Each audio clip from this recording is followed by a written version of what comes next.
예, 지금부터 선고를 시작하겠습니다. 2024 헌나 2호 감사원장 탄핵 청구인 국회 피청구인 감사원장 체제해. 이 사건은 피청구인이 직무집행에 있어 헌법이나 법률을 위반했는지 여부, 파면 결정을 선고할 것인지 여부에 관한 것입니다.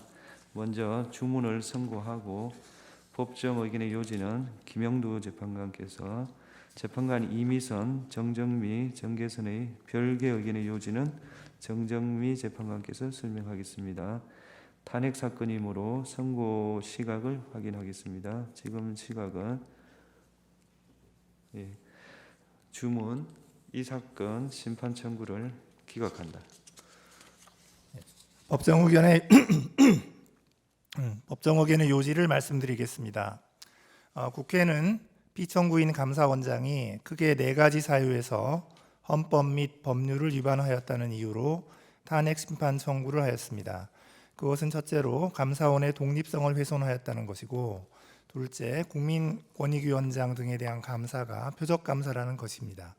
그리고 셋째로 감사원장으로서 의무를 위반한 것들이 있다는 것이고, 넷째로 국회의 자료 제출 요구를 거부한 것이 위법하다는 것입니다. 먼저 첫 번째 소추 사유인 감사원 독립성 훼손에 관련하여 피청구인에게 탄핵 사유가 인정되는지 여부를 말씀드리겠습니다.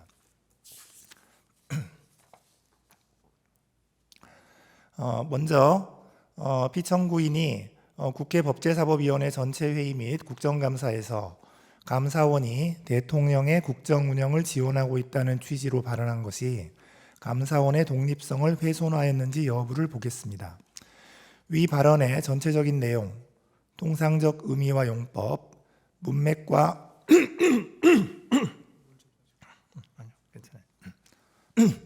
문맥과 표현의 전 취지, 표현의 경위 등을 종합하면 감사원이 대통령의 국정 운영을 지원한다는 것은 감사원의 성실한 감사를 통하여 원활한 국정 운영에 기여할 수 있다는 취지로 해석할 수 있습니다. 위 발언이 대통령과의 관계에서 독립성 및 중립성을 포기하고 감사를 편향적으로 시행한다는 의미였다고 단정하기 어렵습니다. 설령 발언 내용에 다소 부적절하게 보이는 부분이 있다고 하더라도 피청구인의 발언은 국회의원의 질문에 대한 대답 과정에서 수동적으로 이루어진 것입니다. 또한 대통령이 국가원수로서의 지위를 고려할 때 국가 전체를 이롭게 한다는 의미로 받아들여질 여지가 없지 않습니다. 이러한 사정을 종합하면 피청구인의 발언이 감사원의 독립성이나 감사 기능에 대한 국민의 신뢰를 실추시킬 우려가 있는 것이라고까지 평가하기는 어렵습니다. 따라서 피청구인의 발언이 감사원의 직무상 독립을 규정한 감사원법 2조 1항, 국가공무원법 63조의 품위 유지 의무에 위반된다고 볼 수 없습니다. 다음으로 피청구인이 공익감사 청구 처리 규정을 개정하여 국무총리에게 공익감사 청구권을 부여한 것이 감사원의 독립성을 훼손하였는지 여부를 보겠습니다. 감사원법 23조는 선택적 회계검사 사항에 대하여 국무총리의 요구가 있는 경우 검사를 할 수 있도록 정하고 있습니다. 위 규정은 감사원의 권한 범위를 명확히 함으로써 일반인이나 민간 기업 등이 과도한 감사 부담을 지는 것을 막기 위한 것이고, 국무총리의 감사 청구권을 제한하기 위한 조항이라고 보기는 어렵습니다. 따라서 이 사건 훈령 개정을 통하여 국무총리에게 공익감사 청구권을 부여한다고 하여 감사원법 23조에 반한다고 볼 수는 없습니다.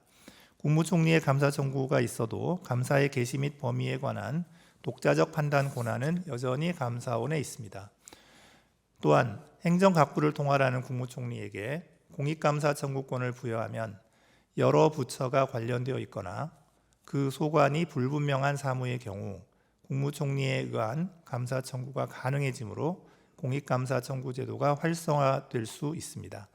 따라서 국무총리에게 공익감사 청구권을 부여하는 것이 감사원의 직무상 독립이나 정치적 중립성을 상실시키는 것이라고까지 평가할 수는 없습니다. 그러므로 이 사건 훈령 개정이 감사원법 2조 1항에 반한다고 보기 어렵습니다.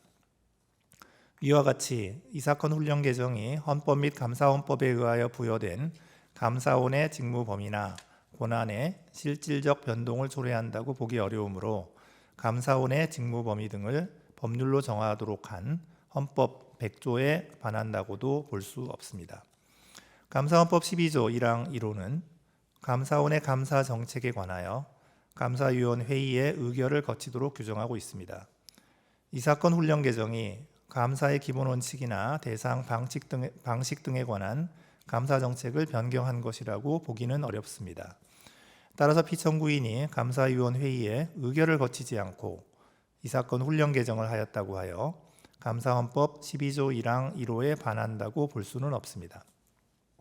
국무총리에게 공익감사 청구권을 부여하는 것이 감사원의 독립성과 중립성을 훼손하여 국민 전체를 위한 공익 실현에 반하는 결과를 초래한다고 볼 수 없는 이상 피청구인이 공무원의 성실 의무를 규정한 국가공무원법 56조를 위반하였다고 볼 수도 없습니다. 마지막으로 기록상 피청구인이 이 사건 훈령 개정 과정에서 자신의 직무 권한에 속하는 사항에 관하여 그 권한을 위법 또는 부당하게 행사하였다는 사정이 확인되지도 않으므로 형법 123조를 위반하였다고 볼 수도 없습니다. 다음으로 피청구인이 국무총리에게 감사 청구권을 부여하는 내용의 감사원법 개정을 업무 계획으로 추진하여 감사원의 독립성을 훼손하였다는 소추 사유에 관하여 보겠습니다. 기록에 의하면 피청구인이 감사원장에 취임한 이후 수립된 2022년, 2023년 업무 계획에는 위와 같은 내용이 포함되어 있지 아니합니다. 따라서 이 부분 소추 사유는 인정되지 않습니다. 다음으로 정의용 전 국가안보실장 등에 대한 수사 요청이 감사원의 독립성을 훼손하였는지 여부에 관하여 보겠습니다. 기록에 의하면 감사원은 사드 배치 지연 의혹에 대한 감사 과정에서 정의용 등 사인에게 각 직권남용 혐의 등의 혐의가 인정된다고 보아 수사 요청을 한 사실이 인정됩니다. 감사원법에 따르면 감사원은 감사 결과 범죄 혐의가 인정될 때에는 이를 수사기관에 고발하여야 하고 위 수사 요청에 따라 현재 일부 혐의자에 대하여는 압수수색 영장이 발부되어 수사가 진행 중입니다. 그렇다면 위 수사 요청이 정치적 중립성을 상실한 것으로서 감사헌법 2조 1항 및 국가공무원법 56조에 반한다고 볼 수 없습니다. 청구인은 탄핵심판 청구 이후 사드 배치 지연 의혹에 대한 감사가 공익감사 처리 규정 등을 위반하였다는 취지의 주장을 추가하였습니다. 그러나 이는 탄핵소추 의결서에 적시되지 않은 사유이므로 위 주장에 대해서는 판단할 수 없습니다. 두 번째 소추 사유인 권익위원장 등에 대한 감사와 관련하여 피청구인에게 탄핵 사유가 인정되는지 여부를 말씀드리겠습니다. 먼저 그 감사 목적이 위법하여 법률 위반이 되는지 여부에 관하여 보겠습니다. 권익위원회는 법률에 따라 설치된 행정기관으로서 감사원의 직무감찰 대상에 포함됩니다. 권익위원회의 인사관리나 행정관리에 관한 사항은 물론 권익위원장을 포함한 소속 공무원의 위법 부당행위를 바로잡기 위한 대인감찰도 모두 감사원의 직무감찰 사항에 해당합니다. 따라서 이 사건 복무감사가 감사원의 권한 범위를 넘어선 것이라고 보기는 어렵습니다. 또한 이 사건 복무감사는 다수의 제보를 근거로 실시한 특정 사안 감사로 기관 정기감사와 목적 및 대상 등이 달라 두 감사가 시기적으로 근접하여 실시되었다고 하여 감사 목적에 반한다고 볼 수 없습니다. 권익위원장 개인에 대한 대인 감찰뿐 아니라 권익위원회의 행정사무에 관한 감찰도 포함되어 있어서 권익위원장의 사퇴를 압박하기 위한 감사였다고 단정하기도 어렵습니다. 따라서 감사원법 2조 1항이나 국가공무원법 56조에 반한다고 보기 어렵습니다. 이어서 피청구인이 감사위원회의의 의결과 예고 통지 없이 이 사건 복무감사를 개시한 것이 위법한지 여부를 보겠습니다. 이 사건 복무감사는 감사원 특별조사국이 2022년 연간 업무 계획에서 정한 공직기강 확립, 공직감찰이라는 감사 운영 기본 방향에 따라 실시한 개별 감사입니다. 감사원 특별조사국에서 수행하는 대인 감찰은 감사 제보 등을 받아 상시적으로 이루어지므로 업무 계획에 구체적 감찰 사항을 특정하기 어렵고 대상 기관이 특정될 경우 감사의 밀행성도 유지하기 어렵습니다. 이에 감사원은 업무 계획에 상시 공직감찰 등 포괄적인 감사 사항만 기재하여 감사위원회의의 의결을 받고 구체적인 비위 혐의자 등이 담긴 개별 감사 계획은 감사원장의 결재를 받아 감사를 실시하고 있습니다. 따라서 감사위원 회의의 의결 없이 이 사건 복무감사를 개시한 것이 감사원법 2조 1항이나 국가공무원법 56조를 위반한 것이라고 보기 어렵습니다. 한편 피청구인이 이 사건 복무감사 전에 예고 통지를 하지 아니하여 사무처리 규칙을 위반하였다고 주장합니다. 그러나 사무처리 규칙 위반만으로는 탄핵소추 사유를 인정하기가 어렵습니다. 다음으로 피청구인이 전현희 전 권익위원장에 대하여 수사 요청을 한 것이 위법한지 여부를 보겠습니다. 기록에 의하면 감사원은 권익위원장에게 감사원법 위반 및 직권남용 등의 혐의가 인정된다고 보아 수사 요청을 한 사실이 인정됩니다. 감사원은 감사 결과 범죄 혐의가 있다고 인정할 때에는 이를 수사기관에 고발하여야 합니다. 그런데 이 사건에서 제출된 증거만으로는 위 수사 요청이 객관적 사실에 반하는 내용이라고 단정하기 어렵습니다. 따라서 위 수사 요청이 현저히 자의적이라거나 정치적 중립성을 상실한 것으로서 국가공무원법 56조에 위반된다고 보기 어렵습니다.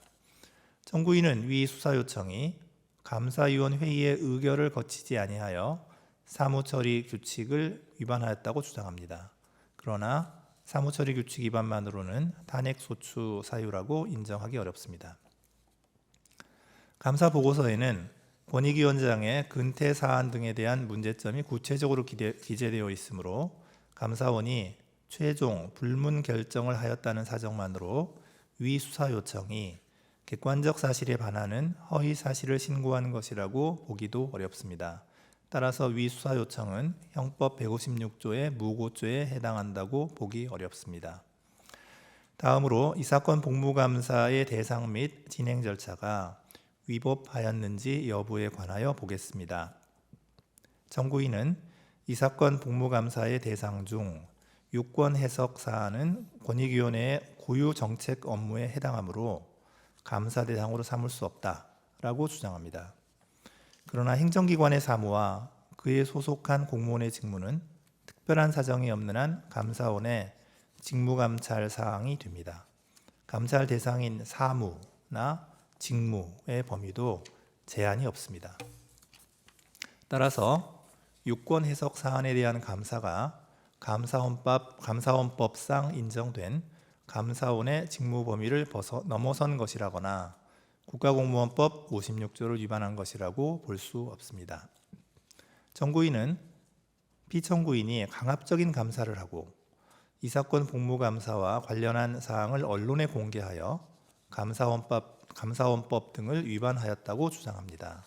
그러나 이 점에 관해서는 구체적 사실관계의 특정이나 입증이 없으므로 이 부분 소추 사유는 받아들이지 아니합니다.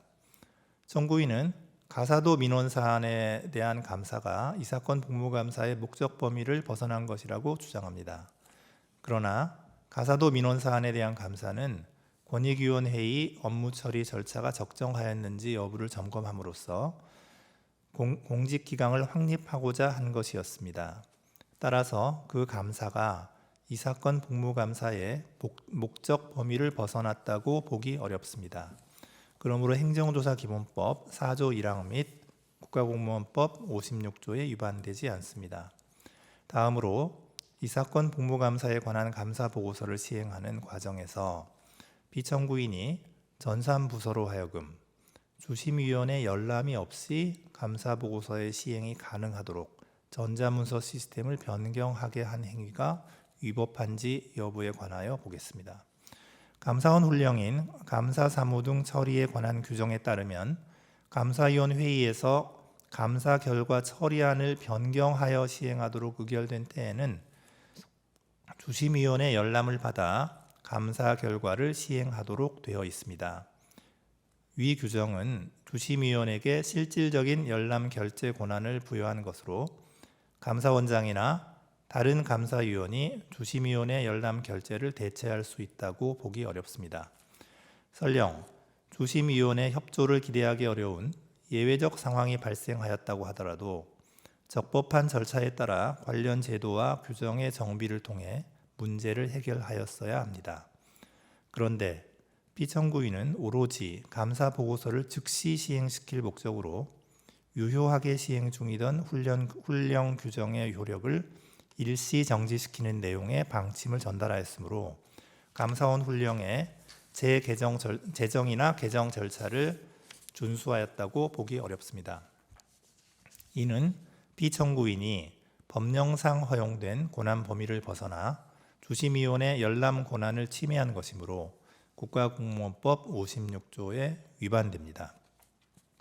다만 피청구인은 감사 결과의 시행이 늦어지는 것을 막기 위해 부득이하게 이러한 조치를 취한 것으로 보이고 이를 통하여 감사 결과의 내용을 왜곡하거나 감사 결과에 부당한 영향을 미쳤다고 보기는 어렵습니다.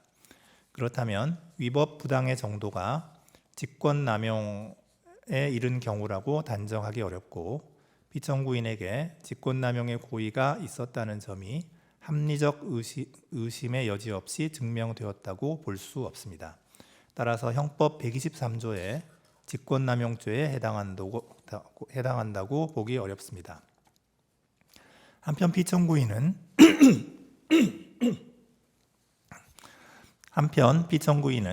전자문서 시스템 구조 자체를 변경한 것일 뿐 여전히 주심위원회 열람은 결재 요청 상태에 머물러 있고 결재일도 공란으로 표시되어 있습니다. 따라서 피청구인이 허위 정보를 입력한 것이라고는 보기 어려우므로 형법 227조의 2 공전자 기록 위작 변작죄에도 해당하지 않습니다. 이제 다음으로 세 번째 소추 사유, 감사원장으로서의 의무를 위반한 것들이 상당히 있다는 점과 관련해서 피청구인에게 탄핵 사유가 인정되는지 여부를 말씀드리겠습니다. 먼저 대통령실 관저 이전 감사와 관련하여 법률 위반이 있었는지 여부를 보겠습니다. 청구인은 피청구인이 감사 보고서에 국민감사청구심사위원회가 대통령실 관저 이전 결정 과정의 타당성에 관한 사항은 이 사건 감사 범위에서 제외하는 것으로 의결하였다 라는 허위의 사실을 기재함으로써 허위 공문서를 작성하였다고 주장합니다. 그러나 감사 청구서 등의 기재 내용, 국민감사청구심사위원회의 심사 내용, 관련 법령이 정한 국민감사 청구의 대상 및 감사원의 직무감찰 범위 등을 종합적으로 고려하면 참여연대의 감사 청구 사항 중 대통령실 관저 이전 의사결정 과정의 직권남용 등 부패 행위 및 불법 여부에 관하여 실시하기로 한 감사의 내용은 대통령실 관저 이전 결정 과정에서 관련 법령이 정한 절차를 준수하지 아니한 법령 위반 행위가 있었는지 여부라고 보는 것이 타당합니다. 결정의 타당성이나 당부에 관한 사항은 감사의 범위에 속한다고 보기 어렵습니다. 따라서 감사 보고서에 기재된 내용이 허위라고 보기는 어렵습니다. 청구인은 피청구인이 불성실한 감사를 하였다고 주장합니다. 감사원은 대통령실 관저 이전 결정 과정에서 관련 법령이 정한 절차를 준수하였는지 여부에 관한 감사를 실시하였고 부실 감사라고 볼 만한 다른 사정은 보이지 않습니다. 청구인은 탄핵 심판 청구 이후 피청구인이 참여연대의 감사 청구 사항 중 대통령실 관저 공사업체 선정과 관련하여 법령 위반 등의 의혹이 있음에도 이에 관한 감사를 실시하지 아니하였거나 부실한 감사를 실시하였다는 취지의 주장을 추가하였습니다. 그러나 이는 탄핵소추 의결서에 적시되지 않은 사유이므로 이 주장에 관해서는 판단할 수 없습니다. 따라서 피청구인이 감사원법 2조 1항 및 국가공무원법 56조를 위반하였다고 볼 수 없습니다. 이어서 서해 공무원 피격 사건 감사와 관련하여 법률 위반이 있었는지 보겠습니다. 감사원이 작성 배포한 보도자료 중 청구인이 주장하는 부분이 군사 1급 비밀에 해당하는 사실을 인정할 만한 아무런 자료가 없습니다. 따라서 피청구인이 군사기밀보호법 13조 1항을 위반하였다고 보기 어렵습니다. 청구인은 탄핵심판 청구 이후 서해공무원 피격 사건 감사 자체가 감사위원 회의의 의결을 거치지 않아 위법하다거나 위 보도자료 배포 행위가 감사 결과 공개에 관한 감사원 법령 등에 위반된다는 취지의 주장을 추가하였습니다. 그러나 이는 탄핵소추 의결서에 적시되지 않은 사유입니다. 따라서 이 주장에 관하여는 판단할 수 없습니다. 위 감사와 관련하여 감사원은 국가안보실, 국방부 등 5개 기관 관련자에 대하여 직무유기 등의 혐의가 인정된다고 보아 수사 요청을 하였습니다. 감사원은 감사 결과 범죄 혐의가 있다고 인정할 때에는 이를 수사기관에 고발하여야 하므로 특별한 사정이 없는 한 수사 요청 자체가 위법하다고 보기는 어렵습니다. 다음으로 이태원 참사 감사와 관련하여 법률 위반의 점이 있었는지 보겠습니다.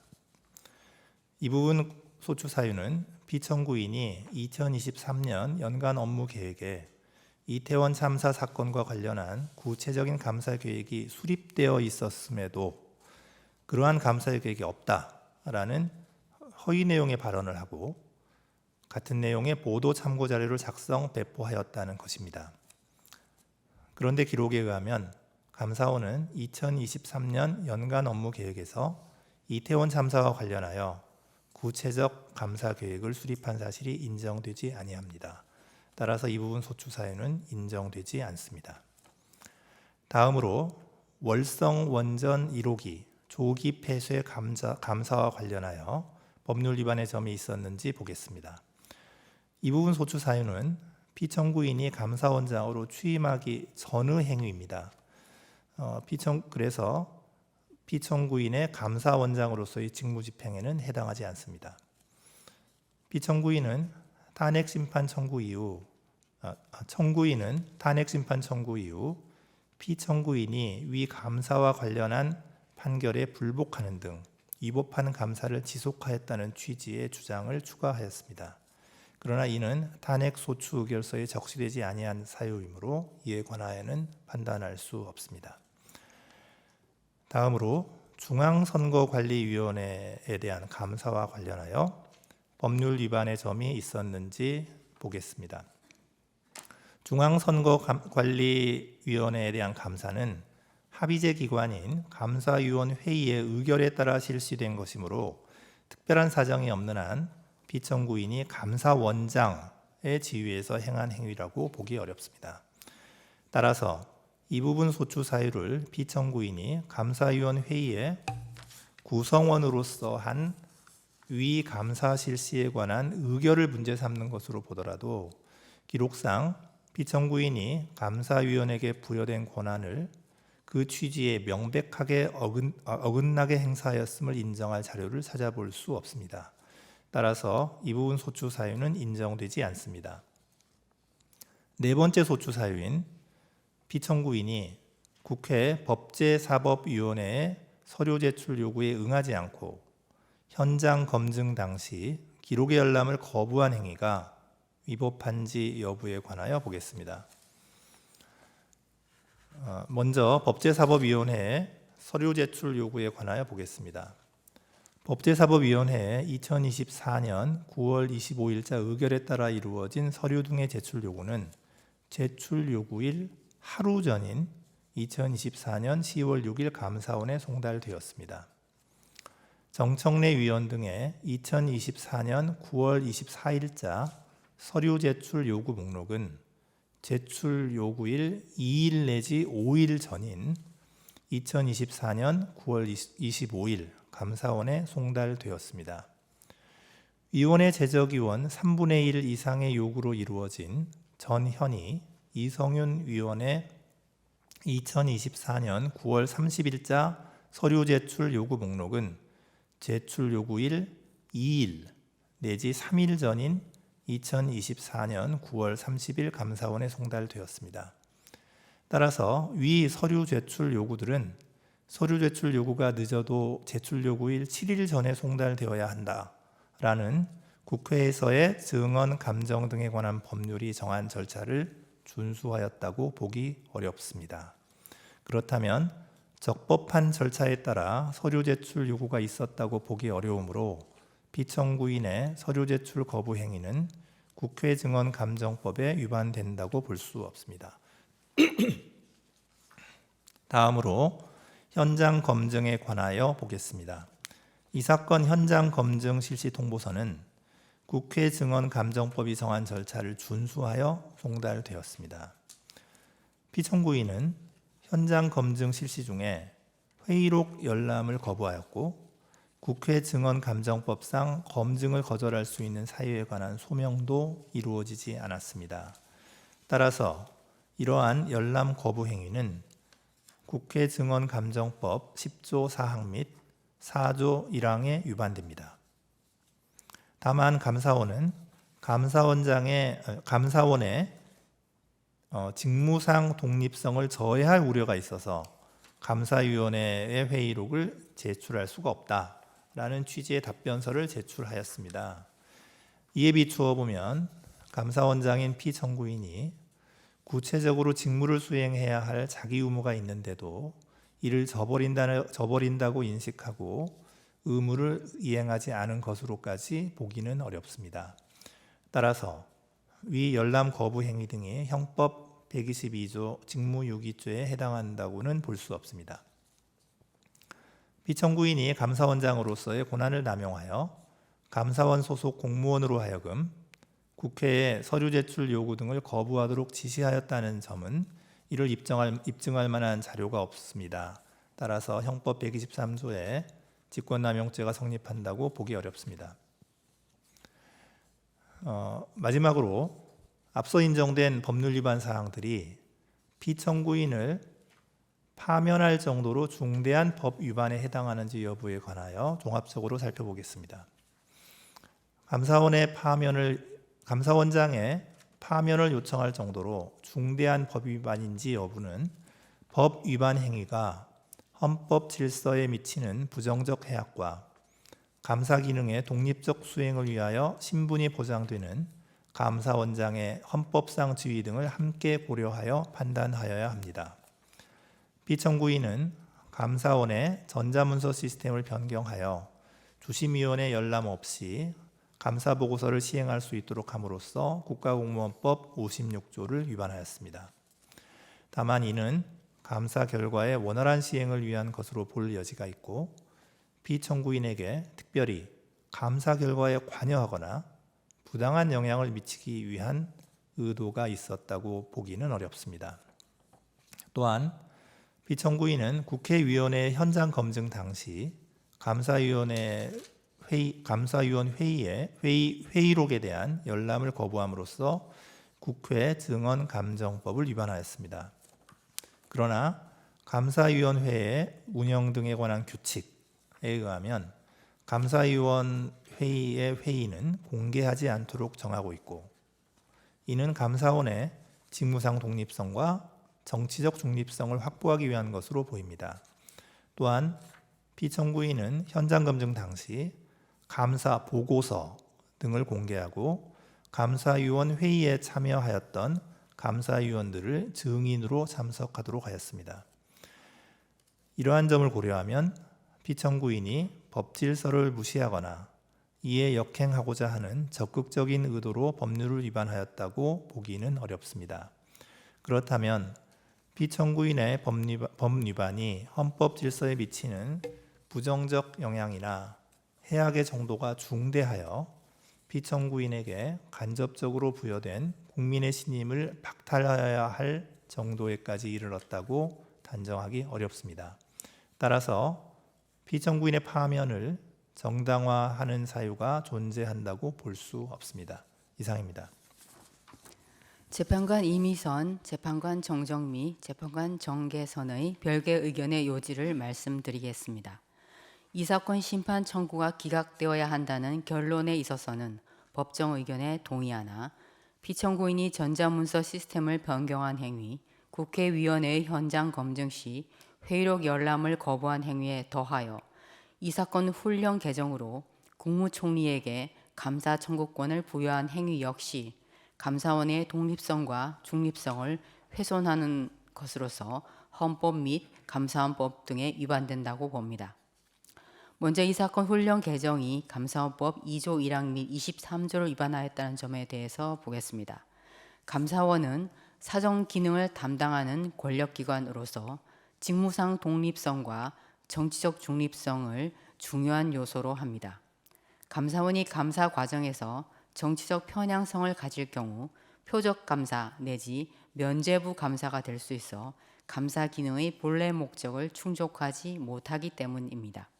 감사원의 독립성은 감사원의 전신인 심계원 설립 당시부터 보장되어 왔습니다.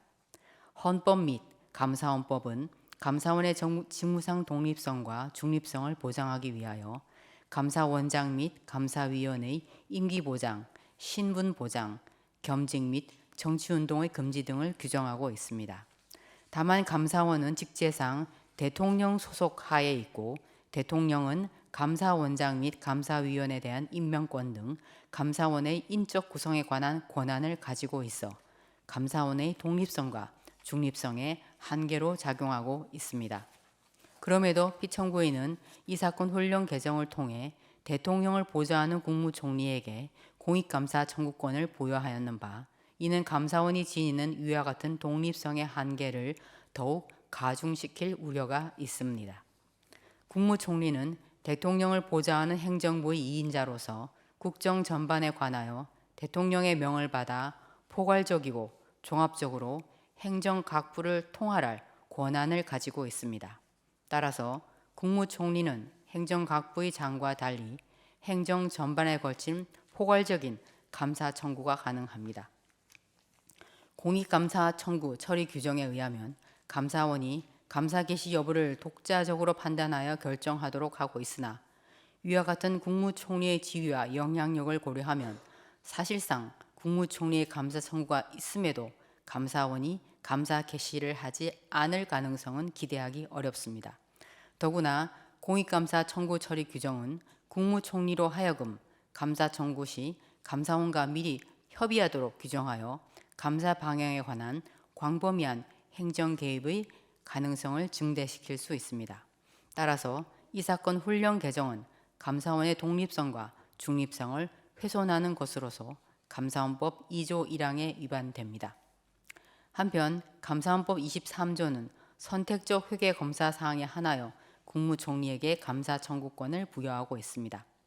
국무총리의 앞서 본 지위와 영향력, 헌법과 법률이 감사원의 독립성과 중립성을 보장하고 있는 취지 등을 고려할 때 감사원법 23조에 규정된 국무총리의 감사 청구권은 위 조항에 규정된 선택적 회계 검사 사항에 한하여만 제한적으로 인정된다고 해석함이 타당합니다. 따라서 이 사건 훈령 개정은 선택적 회계 검사 사항에 한하여 국무총리에게 감사 청구권을 부여한 감사원법 23조에도 위반됩니다. 다음으로 이 사건 훈령 개정이 헌법 100조, 감사원법 12조 1항 1호를 위반하였는지에 관하여 보겠습니다. 헌법 100조는 감사원의 직무 범위 등에 관한 사항을 법률로 정하도록 규정하고 있습니다. 국무총리의 감사 청구가 감사원의 기능 및 독립성에 미칠 부정적 영향을 고려할 때 국무총리에 대한 공익감사 청구권 부여는 감사원의 직무 범위에 관한 실질적 변경을 초래할 수 있으므로 이는 법률 개정을 통하여 이루어져야 합니다. 또한 감사원법 12조 1항 1호는 감사원의 감사 정책에 관하여 감사위원회의 의결을 거치도록 정하고 있습니다. 국무총리에게 공익감사 청구권을 부여하는 것은 감사원의 감사 대상이나 범위에 중요한 영향을 미치는 감사 정책의 변경 사항이라고 볼 수 있으므로 이는 감사위원회의 의결을 거쳐 결정하여야 합니다. 피청구인은 법률 개정 절차 내지 감사위원회의 의결 절차를 거치지 않고 이 사건 훈령 개정을 하였으므로 헌법 100조 및 감사헌법 12조 1항 1호를 위반하였습니다. 다음으로 훈령 개정이 국가공무원법 56조를 위반한다는 점에 관하여 보겠습니다. 피청구인은 이 사건 훈령 개정을 통해 행정부가 감사원의 독립적인 업무에 관여할 수 있는 통로를 마련하고 감사원을 동원하여 정치적 목적의 감사를 할 수 있는 일말의 가능성을 열어주었습니다. 이는 감사원의 직무상 독립성과 정치적 중립성을 훼손하여 국민 전체를 위한 공익 실현에 반하는 결과를 초래하므로 국가공무원법 56조 위반에 해당됩니다. 끝으로 피청구인을 파면할 것인지에 관하여 보겠습니다. 법정 의견에서 본 바와 같이 전자문서 시스템 변경 행위와 회유록 열람 거부 행위만으로는 법 위반의 중대성이 크다고 보기 어렵습니다. 나아가 이 사건 훈령 개정 당시 피청구인에게 감사원의 독립성을 해할 적극적 의도가 있었다고 단정하기 어렵고 이 사건 훈령 개정 이후 국무총리에 의한 공익감사 청구가 실제로 이루어진 바는 없습니다. 그렇다면 이상과 같은 위헌, 위법 행위들을 종합하여 보더라도 피청구인의 법 위반이 인명권자를 통하여 간접적으로 부여된 국민의 신임을 박탈하여야 할 정도로 중대하다고 인정하기 어렵습니다. 따라서 피청구인에 대한 파면 결정을 정당화하는 사유가 존재한다고 볼 수 없습니다. 이상입니다. 2024 헌나 3 검사 탄핵 청구인 국회 피청구인 검사 이창수. 이 사건은 피청구인이 직무 집행에 있어 헌법이나 법률을 위반했는지 파면 결정을 선고할 것인지 여부에 관한 것입니다. 이 사건은 국회의 탄핵소추안 의결 과정에서 필요한 법정 절차가 준수되었고 이 사건 탄핵소추의 주요한 목적은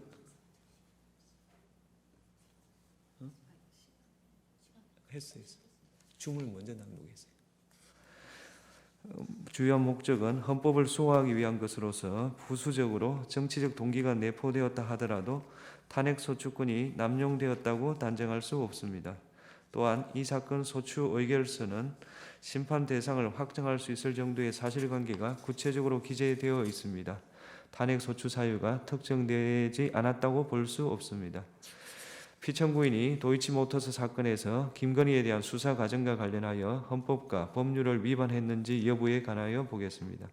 피청구인은 서울중앙지방검찰청 검사장으로 도이치모터스 사건을 담당하는 수사팀을 지휘 감독하였습니다. 수사팀은 비공개로 김건희를 조사하고 불기소 처분을 하였는데 그 과정에서 수사심의위원회의 심의를 거치지 않았습니다. 검사와 사법경찰 간의 상호 협력과 일반적 수사 준칙에 관한 규정, 인권보호 수사 규칙 등에 따르면 수사관서에 출석하여 조사받는 것이 현재의 곤란한 사정이 있으면 다른 장소에서의 조사를 고려할 수 있습니다. 현직 대통령의 배우자를 소환하여 조사하는 데 따르는 경호상 어려움, 유사한 전례에 비추어 볼 때 대통령 경호처 부속 청사에서 피의자 조사를 한 것이 부당하게 편의를 제공하여 수사에 관한 재량을 남용한 것이라고 단정할 수 없습니다. 수사심의위원회를 통한 의견 청취는 임의적 절차로 소집 요청은 지방검찰청 검사장의 소집 여부는 검찰총장의 재량 사항입니다.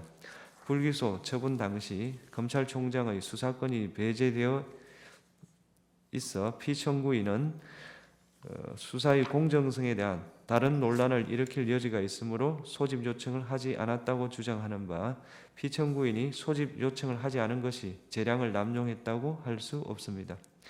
도이치모터스 사건의 수사 과정, 주범, 공범에 대한 형사재판에서 김건희 명의의 정권 계좌들이 주범들의 시세 조정 범행에 활용된 사실은 확인되었습니다. 따라서 김건희에게 공동 가공의 의사가 있었는지 정범이 시세 조종 행위를 한다는 사실을 인식하였는지 여부를 확인하기 위해 김건희의 문자나 메신저 내용, PC 기록 등을 확보할 필요가 있었음에도 불구하고 피청구인이 위와 같은 증거를 수집하기 위해 적절히 수사를 지휘 감독하였는지 다소 의문이 있습니다. 다만 피청구인은 수사가 시작된 뒤 4년이 지나고 시세 조정 사실이 일어난 지 상당한 기간이 지난 뒤 수사에 관여하게 돼 추가 수사를 하여도 별다른 증거를 수집할 가능성이 없다고 판단하였을 수 있고, 이 사건 심판에서 청구인의 기록 인정등본 송부 촉탁 신청에 대해 서울고등검찰청에서 송부 불가 회신을 하여 추가 수사 필요성 여부를 판단할 수 있는 자료가 충분하지 않습니다. 피청구인이 수사를 지휘하면서 재량을 남용하였다고 단정하기 어렵습니다. 피청구인이 불기소 처분 뒤 기자회견, 백브리핑에서의 발언, 보도 참고 자료 배포, 국정감사 중 발언과 관련하여 헌법과 법률을 위반하였는지 여부를 보겠습니다. 피청구인은 기자회견, 백브리핑에 참석하지 않았고 당시 배포된 보도 참고 자료에는 이 사건 소추 의결서에서 지적하는 허위 사실이 기재되어 있지 않습니다. 피청구인은 국정감사에서 정청래 위원장이 도이치모터스 사건으로 피압수자를 김건희로 하는 압수수색 영장 청구는 안 한 것이 아니냐 취지로 질문하자 그렇다 취지로 답하였습니다. 피청구인이 이 사건 소추 의결서에 지적한 허위 사실, 영장 청구를 하였으나 기각되었다는 답변을 했다고 볼 수 없습니다. 피청구인이 당시 이 사건 수사팀이 코바나 컨텐츠 협찬 뇌물수수 의혹 사건, 도이치모터스 사건을 같이 수사했다고 발언한 것은 수사팀이 2020년 11월 5일 코바나 사건을 배당받았고 도이치모터스 사건은 코바나 사건에 관한 김건희의 휴대전화, PC 등을 대상으로 한 영장 청구 직후인 2020년 11월 25일 수사팀으로 재배당되었으므로 허위사실이라고 단정하기 어렵습니다. 다만 피청구인의 발언으로 인해 법원이 도이치모터스 사건과 관련하여 김건희에 대한 압수수색 영장을 기각했기 때문에 수사팀이 김건희 휴대전화나 PC 등을 압수하여 수사할 수 없었다고 오해할 여지가 있었습니다. 그러나 다른 주범 등의 경우에는 도이치모터스 사건과 코바나 사건을 동시에 적시하여 영장을 청구한 사례가 있기 때문에 피청구인이 김건희에 대해 도이치모터스 사건과 코바나 사건을 동시에 적시하여 영장을 청구한 경우가 없다는 점을 알면서 다른 피의자 사례를 언급한 것이라고 단정하기 어렵습니다. 피청구인은 유상범 위원의 전주 중에 압수수색 영장을 청구하여 계좌 추적을 한 사람이 있느냐는 질문에 없다고 답변하였는데, 피청구인은 이 승건에 대한 압수수색 사례의 경우 단순한 전주가 아니라 시세 조종 주범으로 의심되어 압수수색을 한 것이어서 위와 같이 답변한 것이라고 주장하고 피청구인이 허위의 진술을 한 것이라고 단정하기 어렵습니다. 피청구인은 국정감사 중 김건희가 옆에 있었는지 확실하지 않았다는 이정필의 법정 진술을 그 자리에 있었는지 기억이 잘 안 난다라고 말한 것으로 표현하였습니다. 다만 피청구인이 그 차이를 인식하고도 의도적으로 이정필의 법정 진술을 김건희에게 유리하게 변경하여 진술한 것이라고 보이지는 않습니다. 이러한 사정을 종합하면 피청구인의 국정감사에서의 답변이 법령을 위반한 것이라고 볼 수 없습니다. 피청구인이 검사 김민구를 도이치모터스 사건 수사에 참여한 것에 관하여 보겠습니다. 직무대리 명령의 요건이나 절차상 어떠한 위법이 있었는지 구체적 증명이 없으므로 피청구인이 검사 김민구의 수사 참여와 관련하여 헌법이나 법률을 위배했다고 인정되지 않습니다. 그렇다면 김건희의 도이치모터스 사건의 수사 과정, 김건희에 대한 불기소 처분 뒤 기자회견, 국정감사장에서 발언, 보도 참고 자료 제공, 검사 김민구의 도이치모터스 수사 주가 조작 사건 수사 참여와 관련하여 피청구인이 직무집행에 있어서 헌법이나 법률을 위배한 때에 해당하지 아니하므로 이 사건 심판 청구는 이유 없습니다. 주문, 지금 시각은 주문을 선고하겠습니다. 주문, 이 사건 심판 청구를 기각한다. 2024 헌나사 검사 탄핵, 청구인 국회, 피청구인 검사 조상원. 이 사건은 피청구인이 직무 집행에 있어서 헌법이나 법률을 위반했는지 여부, 파면 결정을 선고할 것인지 여부에 관한 것입니다. 이 사건은 앞서 2024 헌나 사무에서 본 것과 마찬가지로 탄핵 소추안 의결 과정에서 필요한 법정 절차가 준수되었고 탄핵 소추권이 남용되었다고 단정할 수 없으며 탄핵 소추 사유가 특정되지 않았다고 볼 수 없습니다. 피청구인이 도이치모터스 주가 조작 사건에서 김건희에 대한 수사 과정과 관련하여 헌법과 법률을 위반하였는지 여부에 관하여 보겠습니다. 피청구인은 서울중앙지방검찰청 4차장 검사로서 김건희의 도이치모터스 주가 조작 사건을 담당하는 수사팀을 지휘 감독하였습니다. 2024 헌나 3호 사건에서 살핀 바와 같이 피의자를 대통령 경호처 부속 청사에서 조사를 한 것이 부당하게 편의를 제공한 것은 아니어서 피청구인이 수사에 관한 재량을 남용한 것이라고 단정할 수 없습니다. 피청구인은 수사심의위원회 소집 요청이나 소집을 할 권한이 없으므로 수사심의위원회 의견 청취를 거치지 않은 것이 피청구인의 재량 남용이라고 할 수 없습니다. 피청구인이 증거를 수집하기 위해서 적절히 수사를 지휘 감독하였는지 다소 의문이 있습니다. 다만 피청구인은 시세 조정 시기 수사가 시작된 뒤 상당한 기간이 지나 수사에 관여하였고 이 사건 심판에서 추가 수사 필요성 여부를 판단할 수 있는 자료가 충분하지 않으므로 피청구인이 재량을 남용하였다고 단정하기 어렵습니다. 피청구인이 불기소 처분 뒤 기자회견, 백브리핑에서 발언, 보도 참고 자료 배포, 국정감사 중의 발언과 관련하여 헌법과 법률을 위반하였는지 여부를 보겠습니다. 2024년 10월 17일 기자회견, 백브리핑에서 이 사건 소추 의결서에 지적하는 발언을 한 것은 피청구인이 아니며 당시 배포된 보도 참고 자료에는 이 사건 소추 의결서에서 지적하는 허위 사실이 기재되어 있지 않습니다. 2024년 10월 18일 국정감사에서 발언은 이창수가 하였고 피청구인은 발언하지 않았습니다. 피청구인이 기자회견, 백브리핑, 국정감사 중 허위 사실을 말하였다는 소추 사유는 인정되지 않습니다. 따라서 김건희의 도이치모터스 사건의 수사 과정, 김건희에 대한 불기소 처분 뒤 기자회견, 국정감사장에서 발언, 보도 참고자료 제공 관련해서 피청구인이 직무집행에 있어서 헌법이나 법률을 위반한 때에 해당한다고 인정되지 않으므로 이 사건 심판 청구는 이유 없습니다. 선고 시각은 주문을 선고하겠습니다. 이 사건 심판 청구를 기각한다.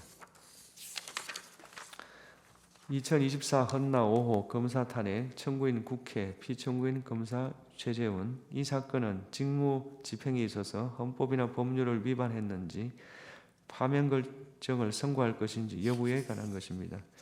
이 사건은 앞서 2024 헌나 3호에서 본 바와 같이 탄핵 소추안 의결 과정에서 필요한 법정 절차가 준수되었고 탄핵 소추권이 남용되었다고 단정할 수 없으며 탄핵 소추 사유가 특정되지 않았다고 볼 수 없습니다.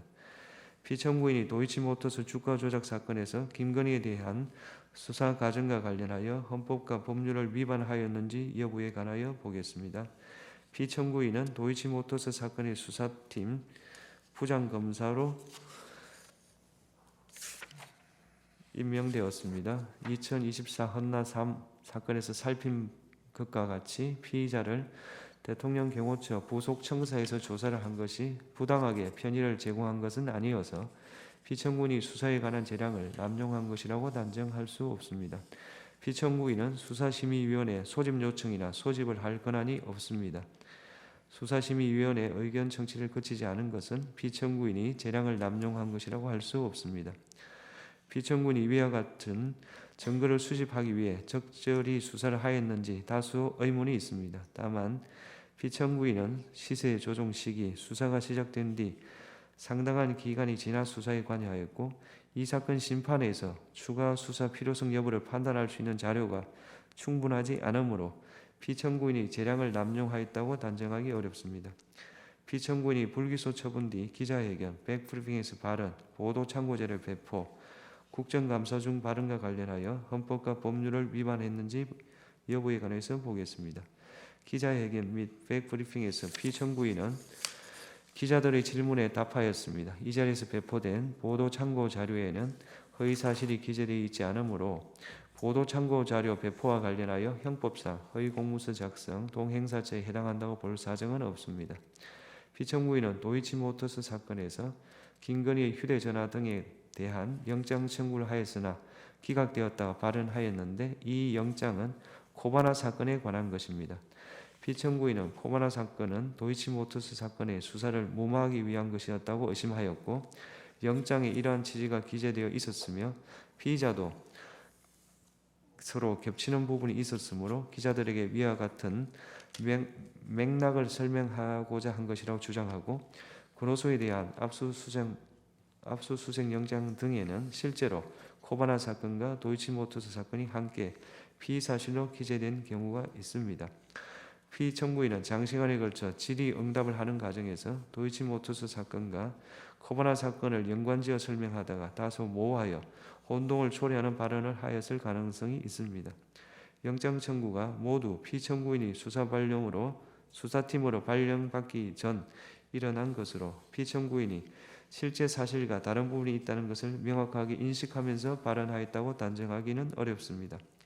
피청구인이 도이치모터스 사건과 코바나 사건을 동시에 수사하였다고 발언한 것은 수사팀이 두 사건을 모두 담당하였다는 점, 도이치모터스 사건의 고발 시기 등에 비추어 허위라고 보기 어렵습니다. 피청구인은 단순한 계좌주에 대해서는 압수수색 영장을 집행한 사례가 없다고 말하였습니다. 피청구인은 도이치모터스 사건 혐의로 압수수색 영장이 청구된 이 증거는 공동정범이라고 의심되었던 인물이어서 단순한 계좌주가 아니라고 해명하고 이와 달리 부실 수사를 숨기기 위하여 허위 답변을 하고자 한 것이라고 단정하기는 어렵습니다. 피청구인은 이정필이 법정에서 진술한 것을 과장하였습니다. 그런데 피청구인은 이정필의 수사 초기 진술과 법정 진술이 상이하여 다소 부정확한 설명을 하게 되었다는 취지로 해명하고 피청구인이 허위임을 인식하고 의도적으로 발언을 하였다고 인정할 증거가 부족하여 형법상 허위사실 유포에 의한 업무방해죄에 해당하기 어려우며 국가공무원법 56조, 63조를 위반한 것이라고 볼 수 없습니다. 한편 소추 사유 중 피청구인은 국정감사에 출석하지 않았습니다. 국정감사 중 허위사실을 말하였다는 소추 사유는 인정되지 않습니다. 따라서 김건희의 도이치모터스 사건의 수사 과정, 김건희에 대한 불기소 처분 뒤 기자회견, 국정감사장에서 발언, 보도 참고 자료 제공과 관련하여 피청구인이 직무 집행에 있어서 헌법이나 법률을 위반한 때에 해당한다고 인정되지 않으므로 이 사건 심판 청구는 이유 없습니다. 선고 시각이 주문을 선고하겠습니다. 이 사건 심판 청구를 기각한다. 이상 선고를 마치겠습니다.